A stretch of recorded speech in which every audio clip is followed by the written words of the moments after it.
Nigel Huddleston is Financial Secretary to the Treasury and Conservative MP for Mid Worcestershire. Thank you for coming on the programme, Mr Huddleston. Let's talk about national insurance first. Afternoon to you. Can we take it from what the Chancellor said that the Tories are pledging to remove national insurance altogether? Well, it's a double tax on work, and it's something that we are concerned about. So we've already got a direction of travel you've seen with the cuts already, and the Chancellor was very clear we'd like to go further with that. So you could imagine a time in the future where it could disappear altogether, which would be a good thing. I certainly can imagine it. Is it now the policy of the government to, as the Chancellor said, end this unfairness? Will it be a manifesto commitment to remove national insurance? I'd be very brave if I was making that commitment. Be brave. In terms of what could be in the manifesto. Brave. I'm afraid, tempting as it is. But look, I think the Chancellor was quite clear, and you've now seen two major fiscal events where we set a very clear direction of travel with national insurance. It's gone, down now 4 pence for workers, which is, a third of a whole category of taxation, which is a pretty impressive feat within a 6-month period. And that's the direction of travel we'd like to continue in. And indeed, other taxes as well, because this is our interest. Yes. This is what we want to do as Conservatives. Yes, although I wonder why ending the non-dom tax status is a good idea in 2024, but has apparently been a bad idea every year of a Tory government since 2010. Well, we are abolishing non-dom status, but we are replacing it with a different system, which is residency-based. And actually, after consultation and discussion, the Chancellor's had extensive discussions on this, we've decided that this is the right move because these measures that we're putting in place, this new residence-based system, will raise more money, but also because of the way we want to do it, with transition mechanisms and so on and various incentives, what it's likely to do is lead to some of these wealthy overseas people coming into the UK and then bringing their money with them to the tune, the OBR estimates, of about £15 billion. Yes. So you can see why it's attractive. It's also simpler and clearer, which is always a good thing. But why wasn't this done before? System. Well, because, these things can be quite complicated. You've had 14 years, Mr Huddleston. Well, but we've now developed a system where actually this can be quite attractive. I mean, non-doms themselves, let's not forget, brought in about £8.5 billion to the Exchequer.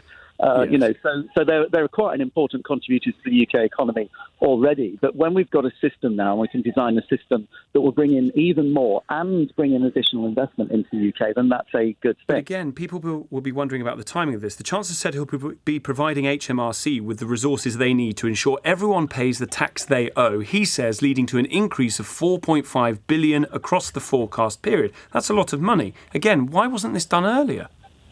Well, as I said, I think it goes all the way back to 1988. I think the Chancellor mentioned today when Nigel Huddleston originally suggested doing this. But as I say, these systems can take time to formulate, and I think it's an important move. But instead of just scrapping it like the opposition kept saying they were going to do, we wanted to design something that would work and that would be beneficial to the UK economy and also keep our internationally competitiveness, and also make sure that the system of fairness is still there, that those with the broadest shoulders carry the greatest burden. So in terms of designing a system, they can't always be done overnight.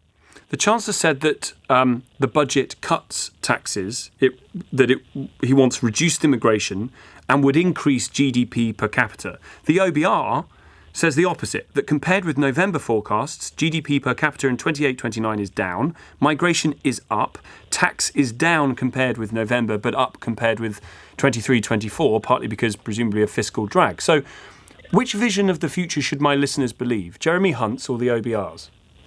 Well, actually, the both. If you look at the long-term forecast, the OBR itself said that actually this budget and actually the last autumn statement and last budget will lead to an increase in GDP of 0.7%. Not per capita.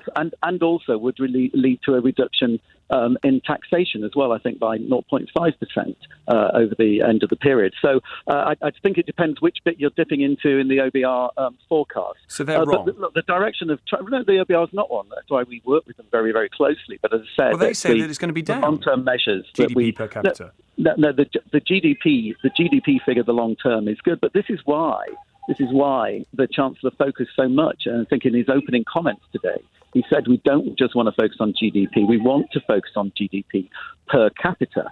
And it is an important metric. But we are stacking up pretty well when it comes to economic performance with our G7 partners, including actually mostly in Europe, on both GDP growth and GDP per capita forecast over the next few years. So look, there's challenging circumstances, but the UK is not unique here. And when you actually look at the international comparisons, we stuck up quite well. Jeremy Hunt talks about public sector waste. Why are taxpayers paying the legal costs of a cabinet minister who libelled someone? I don't think that's an unusual circumstance because, of course, that happened in her capacity, in her ministerial capacity. So I don't think that's an unusual circumstance. Well, she made the error as a cabinet minister, but being a cabinet minister did not mean she had to make the error. So again, why are my listeners paying for this? Well, she's obviously apologised and a payment has been made, but as I said, it's not out of the ordinary. She wasn't a cabinet minister. She wasn't a minister. She wouldn't have been put in that position. Well, no, she doesn't. She's not in a position where she has to libel people. Nobody is in a position where they have to libel someone. You presumably aren't. And I'd say that she has admitted that error, and that's why the payment has been made.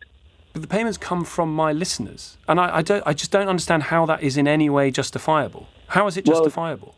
Well, as I said, it's not uncommon, and I think as how well. Often does it happen? This is a very clear message that we had from the Chancellor today. We do actually take responsibility very, very seriously, and we are looking after the nation's finances, which is exactly why we have the focus today on public sector productivity. It's very, very important to us. Well, clearly, how much was spent in cleaning up those costs? I'm afraid I'm not in a position to answer that. But as I said, look, we do take. Is that because you don't know, or you can't tell us?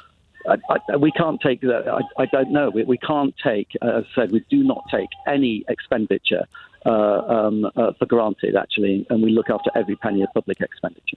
This is a farce, though. A cabinet minister libels someone, which was not part of her job description. Because she's a cabinet minister doesn't mean she has to. And yet my listeners are paying a bill for her legal costs, a bill that we're not able to know what the costs are. That would never happen in any other form of public spending. As I said, I don't think this is completely out of the ordinary. I think this has happened before because, as I say, it's in her capacity as a minister. I don't know that even you, Mr. Huddleston, believe that is a full explanation of why it has to come from the taxpayer. Why it can't be paid by CCHQ or another private institution, fine. Well, I'm afraid I think you're asking the same question multiple times, and there's not a lot else I can add to this because I'd say that she was doing this in her capacity as a minister, and I think the process has been followed. But I'd say, look, turning back to today's budget, I do think it's very, very important that the Chancellor's comments about public expenditure and making sure that we focus on making sure that there is productivity improvements is really important, hence the investments being announced today and the focus of travel. Good to talk to you. Nigel Huddleston, Financial Secretary to the Treasury Conservative MP for Mid Worcestershire.